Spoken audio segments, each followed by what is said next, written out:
அஸ்ஸலாமு அலைக்கும் respected viewers. கிட்டத்தட்ட ஒரு வீடியோ ஒன்று பார்க்க கிடைச்சிச்சு விளாடிமிர் புடின் சம்பந்தமா. ஒரு ஊடகவியலாளர் அவர்கிட்ட வந்து கேட்குறாங்க, நீங்க ஈரான் உங்களோட நட்பு நாடாகிய அலைஸ் கண்ட்ரி ஆகிய ஈரானுக்கு இந்த மாதிரி ஒரு சுச்சுவேஷன்ல வந்து பெய்க்குது, நீங்க ராணுவ ரீதியா உதவிக்கு எதுவும் போகலையா அப்படின்ற அடிப்படையில் ஒரு கேள்வி ஒன்று கேட்கும் போது விளாடிமிர் புடின் ஒரு பதில் ஒன்று சொல்லுவாரு, உண்மைக்குமே நாங்கெல்லாம் மேலே போயிட்டோம். ஏன்னா நம்மளுக்கே கஷ்டமா இருந்துச்சு. என்னன்னு கேட்டா விளாடிமிர் புடின் சொல்றாரு, அவங்க இதுவரைக்கும் எந்த ஒரு உதவியும் எங்கள்கிட்ட கேட்கல அப்படின்ற அடிப்படையில் வந்து பேசுறாரு. ஸோ இது உதவி கேட்டா ஃபியூச்சர்ல வந்து உதவி செய்வாரா இருக்கும். ஆனா இவர் இப்படி சொன்னோன்னே எனக்கு மிகவும் ஒரு புதினமா வந்து இருந்துச்சு. எப்படிடா ஈரான் இப்படி தனியா இவ்வளவு பெரிய வல்லரசுக்கு எதிராக வந்து இவங்க தயாராகி இப்படி தைரியமா போர் பண்ணி கொண்டிருக்கிறாங்க அப்படின்னு சொல்லி சிந்திக்க வந்து நினைச்சிச்சு. அது மட்டும் இல்லாம கிட்டத்தட்ட ஈரான் கிளியரா ஒரு ஸ்டேட்மெண்ட் சொன்னாங்க. என்னன்னு கேட்டா கிட்டத்தட்ட வந்து இந்த பெட்ரோல் இந்த பெரல் இருக்குது இல்லையா, இந்த பெரல் வந்து $200 வரைக்கும் இது வந்து அதிகரிக்கும் அப்படின்னு சொல்லிட்டு அவங்க தெளிவா ஒரு ஸ்டேட்மெண்ட் ஒன்று கொடுத்தாங்க. அது மட்டும் இல்லாம இந்த ஸ்டேட் ஆஃப் ஹோமஸ்ல எங்களுக்கு பார்க்க கிடைச்சிச்சு. ஃபர்ஸ்ட்ல வந்து ஒரு 3 வந்து கப்பலை வந்து இவங்க வந்து ஷூட் பண்ணியிருந்தாங்க. அதுல ஒரு மிக முக்கியமான கப்பல் இந்த தாய்லாந்தை சார்ந்த ஒரு கப்பல், இந்தியாவை நோக்கி போகக்கூடிய ஒரு கப்பலை வந்து இவங்க அட்டாக் பண்ணியிருந்தாங்க. அதை தொடர்ந்து இன்னும் 2 அப்படி அது அதிகரிச்சு இன்றைக்கு தேடி பார்க்க ஒட்டுமொத்தமா ஈரான் மூலியமா கிட்டத்தட்ட 18 கப்பலை வந்து இவங்க அட்டாக் பண்ணிக்கிறதா வந்து தகவல் அடிப்படையில் வந்து எங்களுக்கு பார்க்க கிடைக்குது. அது மட்டும் இல்லாம இந்த ஈரான் வந்து சொன்னாங்க இல்லையா, ஸ்டேட் ஆஃப் ஹோமஸ் அப்படின்னு சொல்லக்கூடிய இடத்த ஒட்டு மொத்தமா எங்களோட கட்டுப்பாடு நாங்கள் வச்சுக்கிடுவோம், இங்க யாருக்கும் வரையும் இயலாது போவையும் இயலாது அப்படின்னு சொல்லி உலகத்தில் இருக்கக்கூடிய எல்லா வல்லரசுகளுக்குமே அவங்களுடைய மிக முக்கியமான ஒரு பொருளாதார அந்த தங்கிக்கக்கூடிய ஒரு பாதை, அந்தந்த நாட்டுடைய பொருளாதாரம் தங்கிக்கக்கூடிய அந்த இடத்த முடக்கிற அளவுக்கு இவங்க எல்லாத்தையுமே எதிர்த்து சொல்ல போனா இந்த அமெரிக்காவுடைய அலைஸ் கண்ட்ரி இருக்கிறாங்க இல்லையா, அவங்க எல்லாமே சேர்த்து பாதிக்கப்படுவாங்க இல்லையா. ஆனாலும் ஒரு மிகப்பெரிய துணிச்சலோட ஈரான் வந்து இப்படி சொல்லிச்சு, இதை நாங்கள் எங்களோட கண்ட்ரோல் எடுக்க போறோம், யாரும் இங்க தேவையில்லாம வரப்போகலாம் கூடாது அப்படின்ற அடிப்படையில் அந்த கட்டுப்பாட்டை வந்து ஈரான் வந்து எடுத்திருக்குது. ஆனா இந்த கட்டுப்பாட்டை எடுக்கிறதுக்கு ஈரான் என்ன செஞ்சிச்சு? சும்மா ஒரு இவ்வளவு பெரிய ஒரு விஷயத்தை வந்து சொல்லலுமா? உலகத்துல என்ன இவ்வளவு பெரிய நாடுகள் இருக்குது, இந்த ராணுவம் ரீதியா பலம் வாய்ந்த அதிகமான நாடுகள், அதுவும் அமெரிக்கா நட்பு நாடுகள் வந்து இருக்குது. ஸோ ஈரான் இப்படி ஒரு ஸ்டேட்மெண்ட் ஒன்று கொடுத்தோன்னே இது ஒரு சாதாரணமா விஷயமா வந்து, அதாவது சும்மா தூங்கி நிமிட்டு சொல்ற விஷயம் எல்லாம் இல்லை. அப்ப இதை நான் கொஞ்சம் சிந்திச்சு பார்த்தா இப்படி சொல்ற அளவுக்கு ஈரான் நிச்சயமா மிகப்பெரிய இதுக்கு பின்னுக்கு ஒரு அவங்களோட உழைப்புதல் வந்து இருக்க வேண்டும். அதுக்கு ஏற்கனவே தயாரான நிலைமையில மிக முக்கியமான போர் தந்திரங்கள் செஞ்சு வச்சு அதுக்கு ரெடியான நிலைமையில இருந்தா மட்டும்தான் இந்த மாதிரி ஒரு நான் ஸ்டேட்மெண்ட்டை கொடுத்தேன்னு சொன்னா எங்களை எதிர்க்கிறதுக்கு இவ்வளவு பெரிய ஆட்கள் எல்லாம் வருவாங்க. அப்ப நாங்க என்ன செய்யணும் அப்படின்ற ஒரு ஏற்கனவே ஒரு ப்ரிப்பரேஷன் இருந்தா மட்டும்தான் இப்படி எல்லாம் சொல்லலும். அதன் அடிப்படையில இவ்வளவு பெரிய ஒரு தைரியமான ஒரு முடிவு ஒன்று எடுத்து இன்றைக்கு அதை வந்து செய்யற அளவுக்கு ஈரான் வந்துருச்சுன்னு சொன்னா இருக்குன்னு சொன்னா அப்படி அவங்க என்ன செஞ்சிருக்கிறாங்க அப்படின்னு பார்க்கும்போது இந்த ராணுவ ரீதியா வந்து இந்த ராணுவத்தை சார்ந்தவர்கள் வந்து இந்த மிலிட்டரி அனாலிசிஸ் பண்ணுவாங்க இல்லையா, அதன் அடிப்படையில அவங்க சொல்றாங்க என்ன அப்படின்னு கேட்டா, ஈரான் செஞ்சிருக்கக்கூடிய ஒரு மிக முக்கியமான விஷயம் என்னன்னு கேட்டா, அந்த ஸ்டேட் ஆஃப் ஹோமஸ் அப்படின்னு சொல்லக்கூடிய இடத்தை வந்து அவனோட கட்டுப்பாட்டில் வச்சுக்கிறதுக்கு, அதாவது இந்த எதிரிகளா இருக்கட்டும் யாரா இருந்தாலும் சரி அவங்க சொல்ற மாதிரி அந்த இடத்துல வந்து நடக்கணும், போக்குவரத்து நடக்கணும், அவனோட கட்டுப்பாட்டில் எடுக்கணும், எதிரிகள் அந்த இடத்துக்கு வரையும் கூடாது, வந்து இருக்கிறவங்க போவையும் கூடாது அப்படின்னு அடிப்படையில் அவங்க வேலை செய்யணுன்றதுக்காக அந்த கண்ட்ரோல் வந்து ஈரான் கட்டுப்பாட்டுக்கு எடுக்கணுன்றதுக்காக ஈரான் என்ன செஞ்சிருக்கான் அவங்க சொல்றாங்க, ஒரு ஆன்டி அக்சஸ் ஏரியா டினையல் ஒரு கேப்பபிலிட்டி வந்து உருவாக்கி வச்சிருக்காங்க. சோ இந்த என்னன்னு கேட்ட நான் சொன்ன மாதிரி, அதாவது யாருக்கும் வரையும் மேலாது வந்தவங்களுக்கும் போவே மேலாது பாரதத்துக்கு வந்து பயப்படுறாங்க. இப்ப எனக்கு தெரியும் இல்லையா, இந்த இப்ப நினைச்சா வந்து அமெரிக்கா வந்து இந்த மாதிரி போர் விமானங்கள் வச்சிருக்கலாம், அது மட்டும் இல்லாம இந்த மாதிரி என்னது ஒரு ஏர்கிராஃப்ட் கேரியர்ஸ் வச்சிருக்கலாம். எனக்கு தெரிஞ்ச அளவுல பிரான்ஸ் அவங்க கூட வந்து இந்த மாதிரி ஏர்கிராஃப்ட் கேரியரை வந்து இந்த ஹோமோஸ் சந்திக்கு வந்து அனுப்பிக்கிறாங்க. ஆனாலும் ஹோமோஸ் ஸ்டேட் வந்து நெருங்கல. சோ அதன் அடிப்படையில் அவங்களுக்கு ஒரு பயம் ஒன்று அந்த இடத்துல இருக்குது. ஆனா இப்ப அந்த கப்பல் எங்க இருக்குன்னு கேட்டா மெடிட்டரேனியன் சீல வந்து இருக்குது. அப்ப இந்த மாதிரி இந்த பிரான்ஸா இருக்கட்டும், இன்னும் மத்த அமெரிக்காவோட நட்பு நாடுகளா இருக்கட்டும், அவங்க கூட நெருங்குற அளவுக்கு இந்த இடத்துல ஈரான் வந்து வேலை செஞ்சிருக்குது. சோ அதன் அடிப்படையில நாங்க இங்க தெரிஞ்சுக்கிறோம் ஈரான் அப்படி என்னதான் செஞ்சிருக்குது. இந்த anti access area denial capability அது என்னன்னா அந்த கேப்பபிலிட்டி அப்படின்னு சொல்லித்தான் இந்த வீடியோ நாங்க பார்க்க போறோம். Welcome to the global டூரியான் YouTube channel.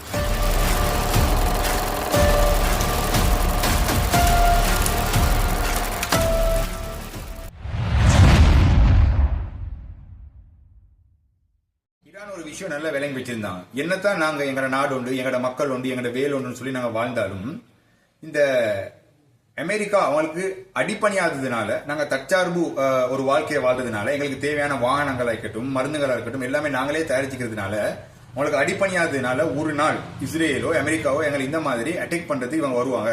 அந்த நேரத்தில் இவங்களுக்கு அடிப்பணியக்கூடிய கோழைகளா நாங்க வந்து வாழக்கூடாது. அதுதான் உண்மையான தோல்வி. இவங்க வந்து எங்களை பொருளாதார ரீதியா வந்து தடை பண்ணி வச்சிருந்தாலும் எங்களோட சக்திக்கு ஏற்ப எவ்வளவோ இருந்தாலும் நாங்க இவங்களை துணிஞ்சு எதிர்த்து ஒரு போராட்டத்தின் ஒரு முயற்சியில நாங்க செத்தாலும் பரவாயில்ல, அதுதான் உண்மையான வெற்றி. அதன் அடிப்படையில் நாங்கள் இவங்களை வந்து போராடணும், இவங்களுக்கு எதிராக நாங்கள் போராடணும். அப்படி போராட எங்களுக்கு வரும்போது சில முக்கியமான நாங்கள் விஷயங்கள் வந்து செய்ய வேண்டிய ஒரு நிலைமைக்கு தள்ளப்படுவோம். ஸோ அப்படியான ஒரு முக்கியமான ஒரு விஷயம் தான் இந்த ஹோமோசி ஸ்டேட்டை வந்து இவங்களோட கட்டுப்பாட்டு கீழ் எடுக்கிறது. ஸோ அதன் அடிப்படையில் 2025 இந்த ஈரான்ல வந்து ஒரு வீடியோ ஒன்று வந்து ஷேர் பண்ணினாங்க. அந்த வீடியோல என்னன்னு கேட்டா, அந்த வீடியோ வந்து பார்த்தா உலக நாட்டு அரசாங்கங்கள் தலைவர்கள் வந்து அந்த வீடியோவை பார்த்துட்டு ஒரு பயத்தை வந்து அந்த மனசுல வந்து விதைக்கும். அதன் அடிப்படையில் இன்றைக்கு ஈரான் செஞ்சிக்கிற மாதிரி ஹோமோசி ஸ்டேட் வந்து அவனோட கட்டுப்பாட்டுக்கு எடுத்துன்னு சொன்னதுக்கு பிறகு யாரும் இங்க வரவானாண்டா அந்த இடத்துக்கு இந்த மாதிரி கப்பல்களை அனுப்புறதுக்கு ஒரு பயத்தை வந்து அவனுக்கு வந்து உருவாக்கி கொடுக்கும். ஸோ அதுக்காகத்தான் இந்த மாதிரி ஒரு வீடியோ வந்து ஷேர் பண்ணாங்க. அந்த வீடியோ ஃபர்ஸ்ட்டுக்கு என்னன்னு பார்த்துக்கலாம். تصاویر شهرهای زیرزمینی شناوری نیروی دریایی سپاه از خبرگزاری صدا و سیما منتشر می‌شود.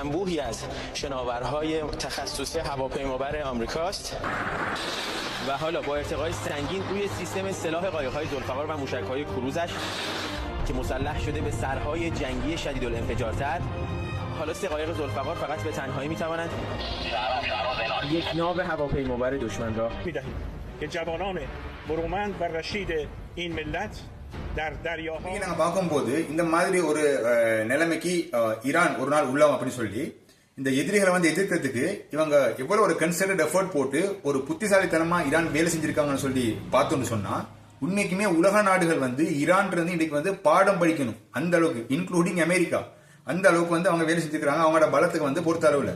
ஸோ இதன் அடிப்படையில இந்த ஈரான் என்ன செஞ்சிருக்கான்னு கேட்டா, இப்ப நான் சொன்னேன் இல்லையா, இந்த ஸ்டேட் ஆஃப் ஹோமோஸை வந்து அவனோட கட்டுப்பாட்டில் வந்து வச்சிருக்கிறதுக்கு மிக முக்கியமான சில வேலைகள் செய்யணும். அதன் அடிப்படையில் anti access area denial capability ஒன்று உருவாக்கி வச்சிருக்குன்னு சொல்லிட்டு அது என்னது அந்த ஆன்டி அக்சஸ் சொல்லி நாங்க பார்க்கும்போது இவங்க ஒன்னாவதுக்கு செஞ்சிருக்காங்க என்னன்னு கேட்டா, இந்த போட்டோல வந்து இந்த வீடியோல நீங்க பார்த்த மாதிரி நிலத்தடி சுரங்கங்கள் டனல் வந்து இவங்க வந்து தோண்டி இருக்கிறாங்க. இப்ப அந்த டனலுக்கு போனது சொன்னா இருக்கக்கூடிய கப்பல் தான் அது, அதாவது சூசைட் வந்து அதே அட்டாக் பண்ணிட்டு அதே வந்து சூசைட் பண்ணிக்கிறோம் அந்த மாதிரி கப்பல். அந்த டனலை வந்து அவங்க உருவாக்கி இருக்கிறாங்க. இப்ப அந்த டனலை வந்து நாங்க பார்க்கும்போது எப்படின்னு கேட்டா, எங்களுக்கு தெரியும் இந்த ஹோமோசி ஸ்டேட் வந்து அவ்வளவு வந்து டெப்தா வந்து இருக்காது. மேக்சிமம் வந்து அந்த இடத்துல வந்து 200 மீட்டர் தான் வந்து டெப்தா இருக்குமா. ஆனா சாதாரண கப்பல்ல இருந்து இந்த ராட்ஜஸ் அளவுல கப்பல் இருக்குது இல்லையா, இந்த மாதிரி கப்பல் அந்த இடத்துல வந்து வரும்போது எவ்வளவு ஒரு டெப்த் ஒன்று தேவைன்னு கேட்டா மேக்சிமம் 60 மீட்டர்ல இருந்து 100 மீட்டர் வரைக்குமான ஒரு டெப்த் ஒன்று தான் வந்து அந்த இடத்துல வந்து தேவைப்படுது. சரியா, அதுக்கு ஒரு குறிப்பிட்ட இடமும் இருக்குது. மிச்ச சைடுக்கு வரைய மேலாது. ஏன்னு கேட்டா 25 மீட்டர்ல இருந்து அந்த ஹோமோஸ் ஸ்டேட் வந்து இருக்குது. ஸோ அதன் அடிப்படையில் கப்பலில் வந்து எல்லா இடத்துக்கும் போக மேலாது வரைய மேலாது. குறிப்பிட்ட ஒரு இடம் வந்து அவங்க செப்பரேட் பண்ணி வச்சிருக்காங்க. 3 கிலோமீட்டர் அடிப்படையில் தான் கப்பல் பேய்த்து அங்கிட்ட ஒரு 3 கிலோமீட்டர் இருக்கும் வரணும். ஸோ அந்த மேக்சிமம் டெப்த் வந்து 60 to 100 மீட்டர் தான் வந்து ஒரு மிகப்பெரிய உள்ள கப்பல் போனாலும் தேவைப்படுது. ஆனா இந்த ஈரான் என்ன செஞ்சிருக்குன்னு கேட்டா, அந்த 200 மீட்டரை தாண்டி தான் இந்த நிலத்தடி சுரங்கங்களை வந்து இவங்க வந்து தோண்டி இருக்கிறாங்க. எங்க இருந்துன்னு கேட்டா Persian Gulf to Gulf of Oman வரைக்கும் இந்த மாதிரி நிலத்தடி சுரங்கங்களை வந்து இவங்க தோண்டி வச்சிருக்காங்க. இந்த இடத்துல ஒரு முக்கியமான விஷயம் என்னன்னு கேட்டா, இவங்க இந்த மாதிரி நிலத்தடி சுரங்கங்கள் வந்து வச்சிருக்காங்க இல்லையா, இது மூலியமா இவங்க என்ன செய்வாங்கன்னு கேட்டா, இவங்கள்ட்ட ஒரு கதர் 3 அப்படின்னு சொல்லக்கூடிய ஒரு மிசைல் ஒன்று இருக்கான். அந்த மிசைல் எப்படின்னு கேட்டா ஒரு லாங் ரேஞ்ச் மிசைல். அது வந்து கிட்டத்தட்ட 1000 கிலோமீட்டர் வரைக்கும் அது வந்து போகும். அப்ப இவங்க என்ன செஞ்சிருக்கான்னு கேட்டா, இந்த மிசைல வந்து எப்படி கேட்டா இவங்க ஹிட் பண்ணணும்னு சொன்ன ஒரு டார்கெட்டை நோக்கி நிலத்தடியில இருந்து அது வந்து அந்த கடல் மட்டத்திலிருந்து மிச்சம் உயரத்துக்கு வந்து போகாம குறிப்பிட்ட ஒரு தண்ணியோட சமமான ஒரு நிலைமையில போயிட்டு அந்த கப்பலையோ இல்லாட்டி வேற சரி பொருளையோ வந்து அட்டாக் பண்றதுக்கான ஒரு சிஸ்டத்தை தான் வந்து அதுல வந்து வச்சுக்கிறாங்க. அதன் அடிப்படையில இந்த கதிர்த்தி அப்படி சொல்லக்கூடிய இந்த லாங் ரேஞ்ச் மிசைலை வந்து இப்ப கைட் பண்ணணுமே, இதை வந்து சரியா தண்ணிக்கு மேல எடுத்துட்டு போயிட்டு தேவையான இடத்துக்கு அதை வந்து கொண்டு போயிட்டு ஒரு அவங்க தேவையான டார்கெட் வந்து அட்டாக் பண்ற அளவுக்கு அதை கைட் பண்ணணும் இல்லையா. சோ அந்த ஒரு அவசியம் வரும்போது இவங்க என்ன செஞ்சிருக்காங்கன்னு கேட்டா, அதை கைட் பண்றதுக்கான 2 சிஸ்டம் வந்து அதுல வந்து வச்சிருக்காங்க. ஏன்னு கேட்டா, இப்போ ஒரு சிஸ்டம் ஃபெயில் ஆச்சுன்னு சொல்லுவீங்களே, சோ இன்னொரு சிஸ்டம் மூலியமா அதை கைட் பண்ணி அந்த தேவையான இடத்துக்கு கொண்டு போயிட்டு அவங்களோட டார்கெட்டை வந்து அட்டாக் பண்ற அளவுக்கு ஒன்று ஃபெயிலியர் ஆயினா இன்னொன்று ஆக்டிவ் பண்ணி அது மூலியமா அதை கைட் பண்ற அளவுக்கான ஒரு மாஸ்டர் மைண்டை வந்து அந்த மிசைல வந்து இவங்க இன்க்ளூட் பண்ணி வச்சுக்கிறாங்க. இப்போ அது மட்டும் இல்லாம இந்த 2026 வரைக்கும் எனக்கு தெரியும் ஈரான் வந்து ஜிபிஎஸ் சிக்னல் வந்து யூஸ் பண்ணி கொண்டிருந்தாங்க இல்லையா. ஆனா 2026க்கு போறோம் என்னன்னு கேட்டா இவங்க ஜிபிஎஸ்ல இருந்து மூவ் ஆகுறவங்க சைனீஸுடைய பேஜு 3 அப்படி சொல்லக்கூடிய ஒரு சேட்டலைட் நேவிகேஷன் சிஸ்டத்துக்கு வந்து இவங்க மூவ் ஆகுறாங்க.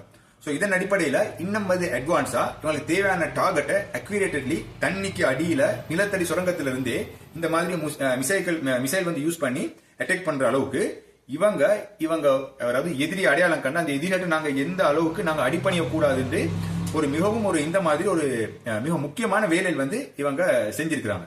சோ இந்த மாதிரி விஷயங்கள் உண்மைக்குமே வந்து அதிகமான நபர்கள் வந்து ஈரான் இருந்து உலக நாடுகள் வந்து நாங்க கத்துக்கிறணும் அப்படின்னு சொல்லி பேசக்கூடிய அளவுக்கு ஈரான் அவங்களோட வந்து திறமைகளை வந்து இந்த போர் மூலியமா வெளிப்படுத்துறாங்க. மட்டும் இல்லாம ஈரான் அவங்க என்ன செஞ்சுக்கிறாங்க, இந்த மிசைல்ல இந்த க்ரூஸ் மிசைல்ல ஒரு டிஜிட்டல் மேப்பை வந்து அதில் இன்ஸ்டால் பண்ணிக்கிறாங்க. அது மூலியமா ஈஸியா வந்து கைட் பண்றதுக்கான ஒரு வாய்ப்பு வந்து ஏற்படுத்தி கொடுக்குமா. அது மட்டும் இல்லாம எனக்கு இன்னும் முக்கியமான ஒரு விஷயம் பார்க்குது எப்படின்னு கேட்டா, இவங்க சாதாரண நிலத்துல எப்படியோ அதே மாதிரி கடல்ல கூட இந்த மாதிரி ஒரு மிசைல வந்து அட்டாக் பண்ணியதுக்கு போறோம்.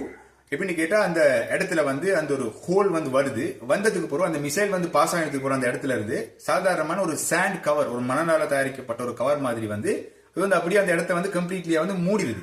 சோ மேல இருந்து யாராவது புதுசா அந்த இடத்துக்கு வரும்போது அப்படி அன்னைக்கு ஒரு தடையுமே இல்லாத மாதிரி அவங்க செட்டப் பண்ணி வச்சிருக்காங்க.